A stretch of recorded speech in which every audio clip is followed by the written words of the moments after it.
Welcome to Dave and Dom Demystify, a fintech futures podcast helping make sense of the world of fintech and digital finance.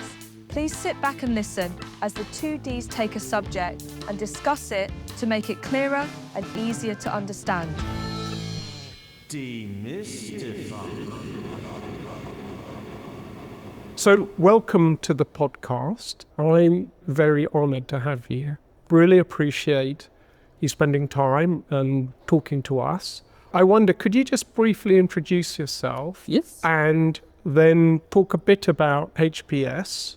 It's your 30th birthday, I think, as a company. So I was keen that we sort of have a reflect on the last 30 years and then maybe look forward into the next 3 weeks. Thank you for having me. So my name is Abdeslam Alaoui. I am one of the co-founder and the actual CEO of HPS. I have been here for the past 30 years, as you said, and I have been in this industry for the past 35 years, or 36 years exactly. So HPS is 30 years old now, and we hope to be still here for the next 30 years. I have always been amazed with the Japanese companies that have hundreds and hundreds of age compared to what we see in this part of the world where companies can have 2-3 years.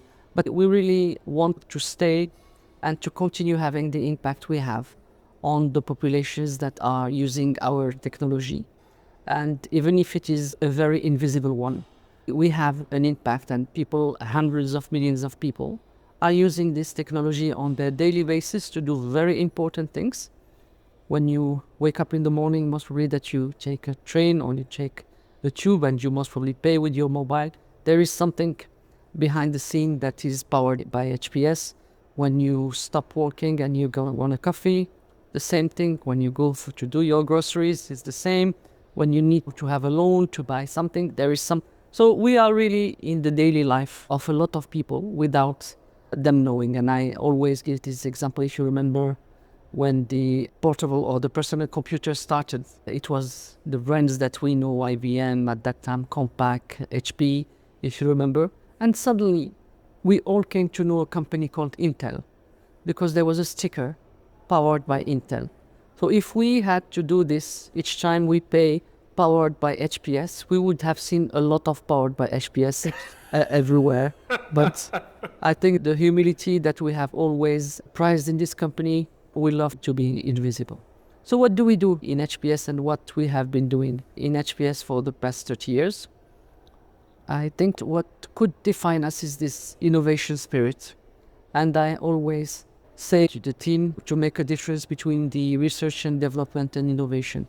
And I like this comparison where you say that the research and development burns cash to produce ideas, while innovation burns ideas to create cash. And this is really what we do. On the past 30 years, we have been through so many disruptions in technology, in payment.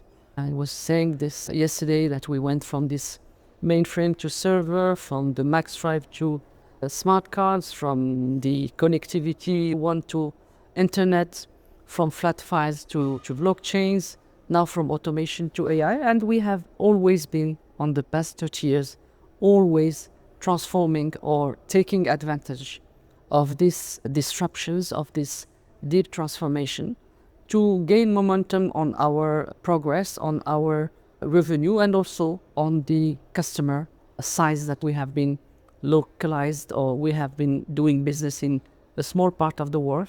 And bit by bit, we have been more and more global, reaching today the 5 continents and having offices in more than 13 different locations. So yeah, this is what we do at HPS, making sure that people are able to pay, and people or merchants are able to get paid. People are able to transfer money from wherever they are in the most simple, secure, and seamless way. Amazing. And congratulations. I mean, 30 years. I've been in the industry for 30 years as well. So I started with some of the first implementations of online banking in the UK. And when I think about what we did 30 years ago, and then I think about looking at my phone now, the difference is enormous. So 30 years ago, if you can kind of walk back in time to that, could you imagine 30 years later, you'd be standing on a stage in front of hundreds of people talking about this new frontier that we're in, you know? I mean, I'd just love to sort of get that sense of what was in your heads 30 years ago. So the intent was there, the form definitely not. So we have been very, very ambitious from the very first day. When we created the company 30 years ago, we said that we want to be global. And coming from a country that is not English speaking, one of the main decisions that we have taken is that we have made English as the official language of the company. All the documentation was produced in English from the very first day. All the descriptions of the product, all the database descriptions, all this was in English from the very first day, because we knew that it would be the gateway or the pathway to be global. We would have done it in another language, most probably that we would have been closed or we would have been restricted to some location. The ambition was there because we wanted to be global. The ambition was there because we wanted to have an impact.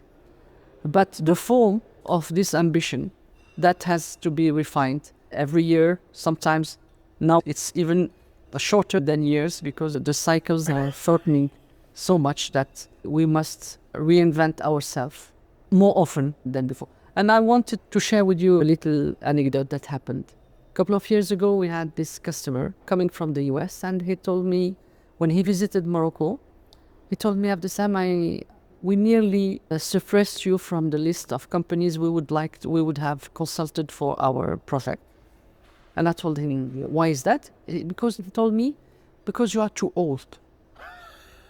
And I was a bit surprised, but at the same time, I realized what he was saying, because companies that are in the technology have 20, at the time, 27 or 30, that have not reinvented themselves every 10 years, are today close to death, because these are mistakes, these are symptoms of very, very strong disease. If the companies are not putting innovations, are not taking bold decisions that sometimes can hurt, this is really where the future is. And he told me, I am realizing that every 10 years, you just throw whatever you are, whatever you have, and you rewrite your software in the latest technology to make sure that you never have a technical or technological debt that you bring with you across the time. This is why they became a customer. So yes, 30 years, but as a blood, as a spirit, it's a much younger company, because we reinvent and we rewrite and we reproduce our services and products every 10 years. So now we are starting our version 4, not starting, but we are selling our version 4, thinking of our version 5 already, to make sure that our technology will remain as fresh, as relevant as possible. And last time, because we spoke 2 years ago, I came away with a really profound sense of the impact that a company like HPS is having on the global economy, the world, essentially. That payments is becoming so important to how economies are developing, and you have a real emphasis in terms of customers, I think, in Africa and the Middle East. I think now, 2 years later, that sense of payments, like how the world is moving to digital payments, the importance of those digital payments is even greater, I think. And, you know, as a company, you're positioned in a very interesting space. And I think you talked about sort of moving from product to experiences. And, you know, I'd love to sort of hear a bit more about that, if possible. So it is definitely not the trend, but the reality is that people are not buying with product, but through experiences. And this is because we have more and more technology in our hands, on our devices. We have more and more technology. You must probably have seen all the last announcements about the glasses.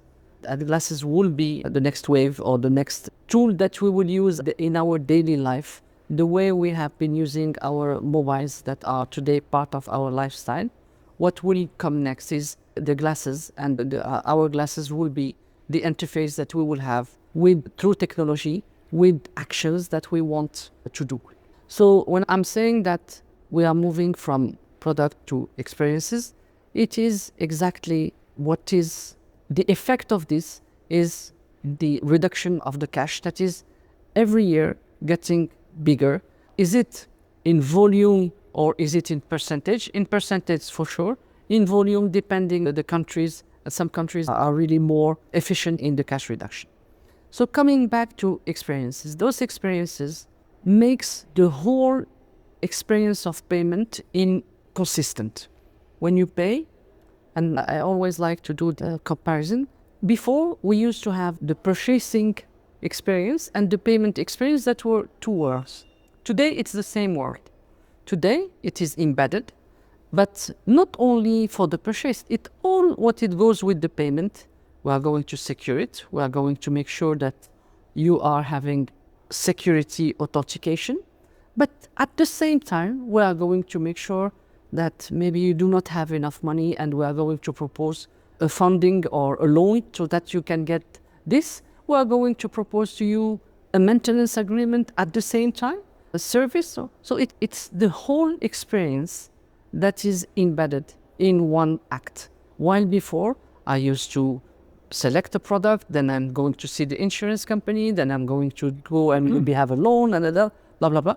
And in most of the time during all this journey that could be sometimes be hectic, I'm going to say no. While now, this orchestration that I was mentioning before, that is orchestrating all what is needed to make sure that this will happen, is embedded in one experience usually through mobiles and SUI through glasses. So this is what we believe is the experience. It's really interesting because it's sort of taking the fragmented model of finance that we live in and saying, well, actually, if you compress it all together, Yes. It becomes much more useful to the end user. Exactly. So from the outside, we see it compressed, and this is absolutely the case because we see it as an atomic thing. But within this atom, there is a lot of orchestration. So the word orchestration, because it is orchestrating all the actions. Maybe sometimes I will go step 1, step 2, but for others, I will start with step 2 and then step 1. So this orchestration have to be dynamic. And this is where this hyper-personalization is coming from. Maybe for this type of customers, we need to do it in this way, for this type. And maybe you self will go from segment 1 to segment 2. So it is this dynamic that is important in all what we do.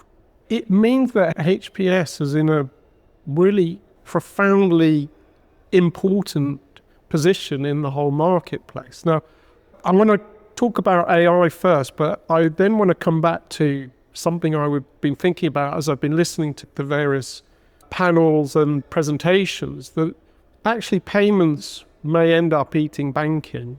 And I will explain that because I know you have banking customers, but payments has always been a slightly not playing second fiddle in many ways to banking.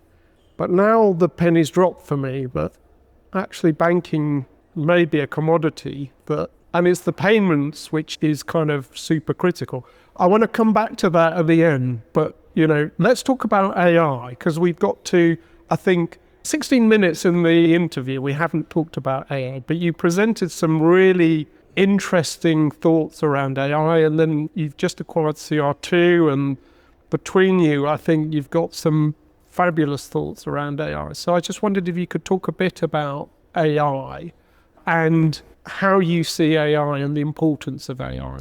I think AI is an important, and I say thing because it is, we could define it in so many ways. It is a technology, it is a way of working, it is so many things at the same time. But AI is augmenting human capabilities. So we have to see AI as something that will make us more performant, more faster, and with less errors. But at the same time, we have to make sure that we have a critical eye on AI. AI, at least on what we have in our hands today, is not free of mistakes. Hallucinations are happening. So we need to have a critical eye. Like all what we have, all the innovations, When cars started, if you are not careful with your car, you will have an accident. When we have planes, if the driver of the plane, if the pilot of the plane, it's an act. So it is just any technology. We have to be risk aware and understand what are the risks that is coming from. But AI has evolved so much, and today with this agentic AI, I think it's really transforming so many things. And I would like to say again, this change that we are having through the digital era, we had this do-it-yourself. So banks and financial institutions were pushing a lot of work that the customer can do it himself. There is a lot of autonomy. I can block my card with my mobile. I can increase my limit, blah, blah, blah. But now we are going or entering to this do-it-for-me era with the AI. And this is absolutely transforming what we do. Are we going to be more lazy? Most probably in some cases, because we will have agent doing things for us. There are some studies where I have been to one of the McKinsey presentation. They said at least on IT, one programmer can today produce for 20 just with agentic AI. Yep. They can test faster, he can generate code faster, he can document faster. It's a times 20 performance. This is what has been measured. Most probably that not all the companies will reach this performance, but there is a real effect on that. So AI is here, I think, to stay.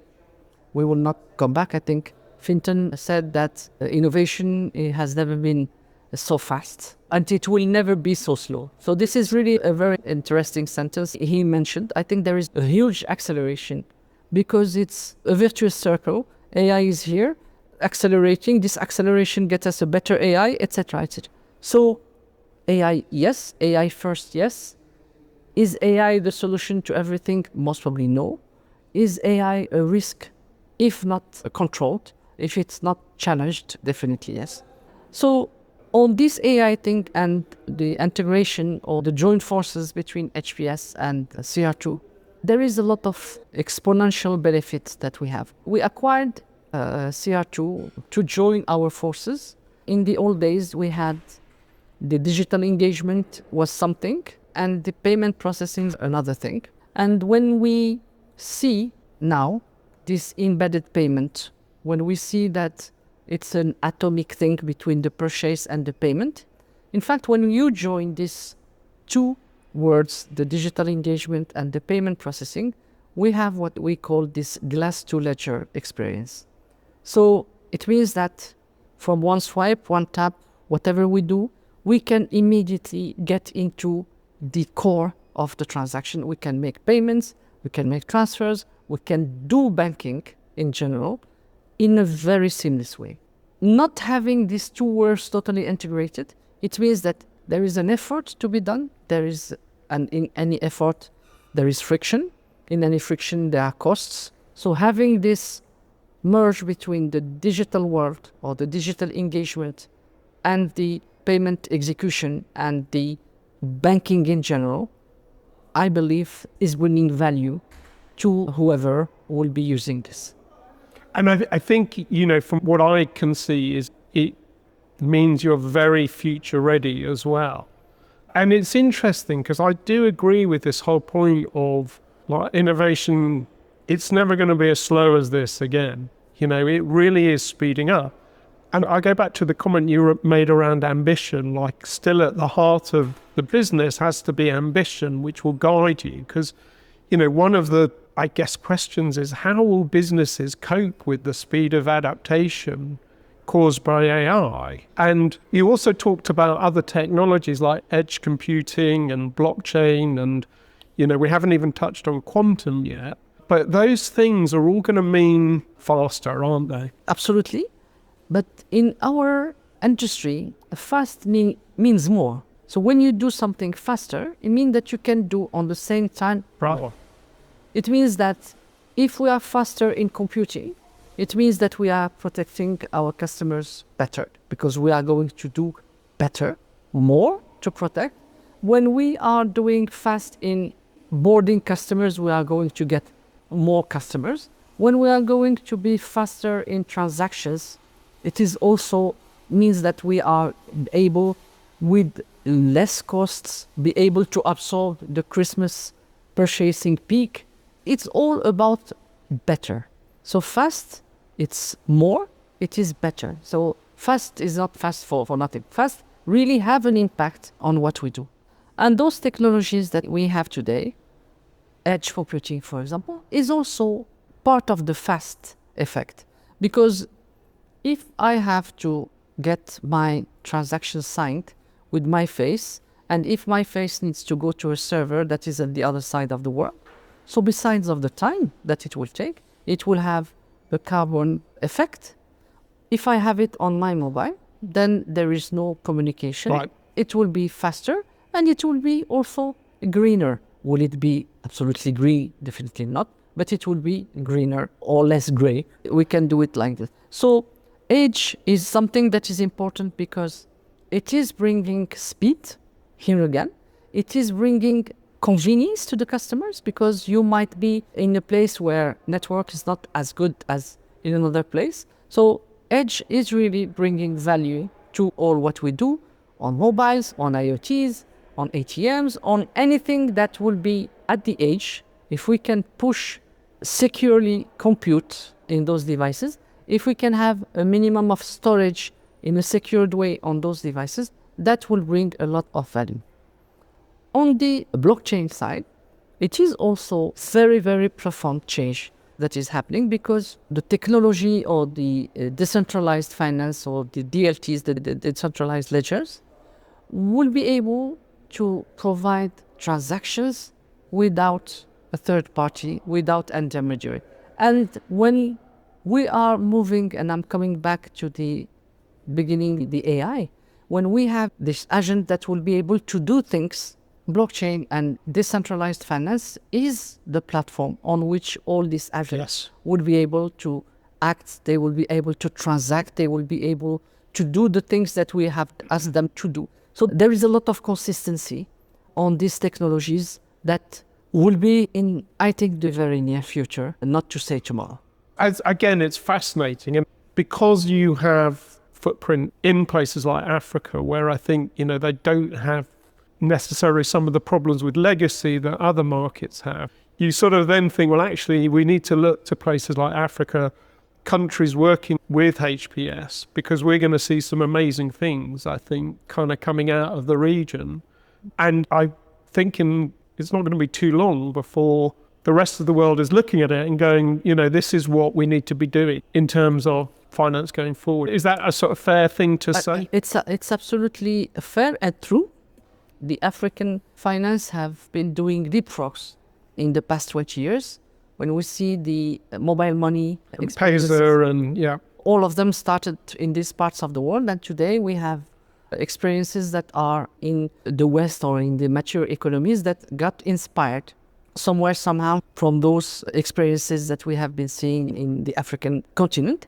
And also, we see that some of those financial institutions starts to be at a size that is a respectable size and that are managed with the best practices and generating a lot of value for the countries where they really have absolute phenomenal successes on the finance, on the top, on the tier one banks, African banks, but also the fintech space is absolutely amazing in Africa.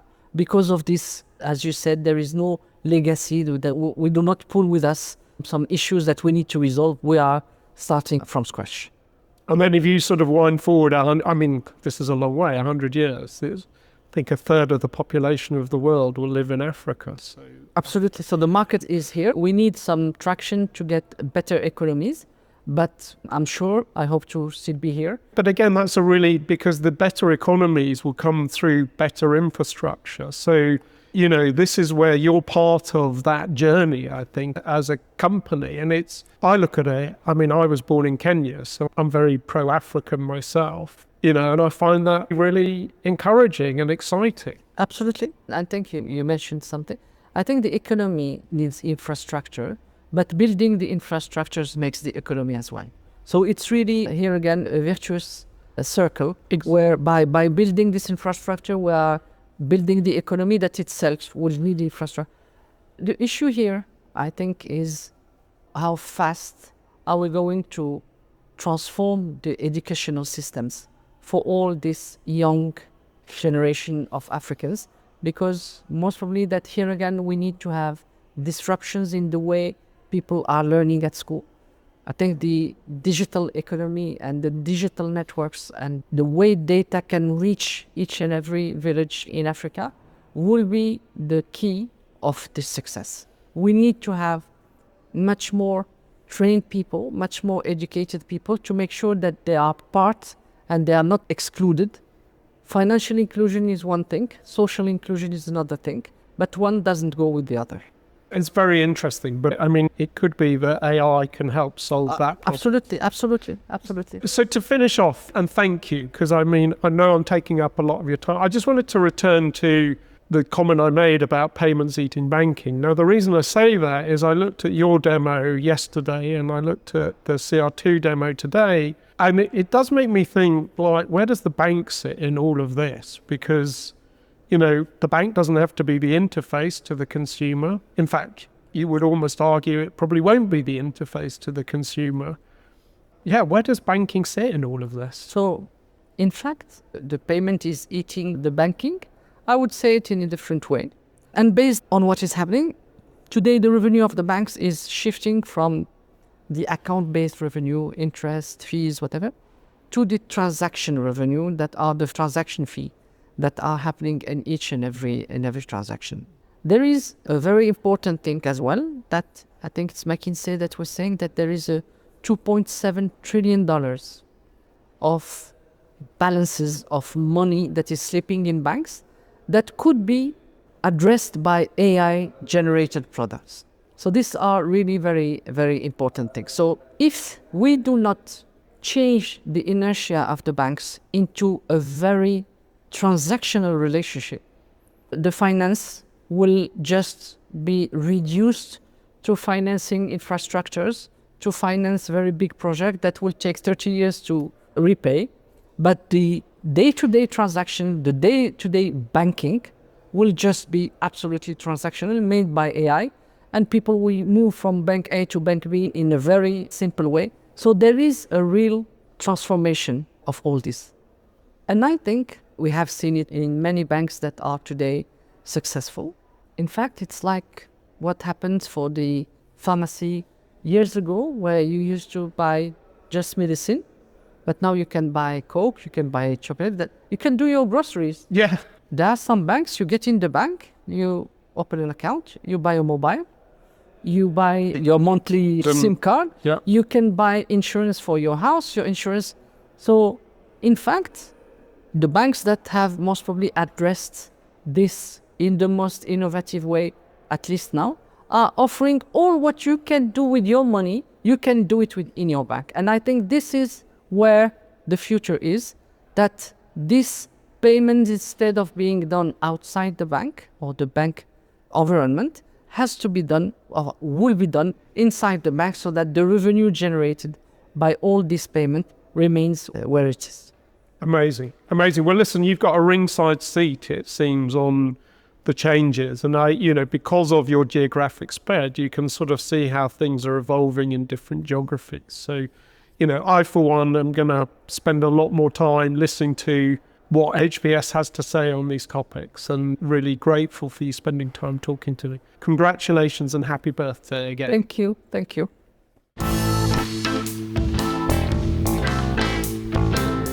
you for tuning in to Dave and Dom Demystify. We hope you enjoyed the show. Don't forget to like and subscribe, and tune in next time as we take another topic and demystify it.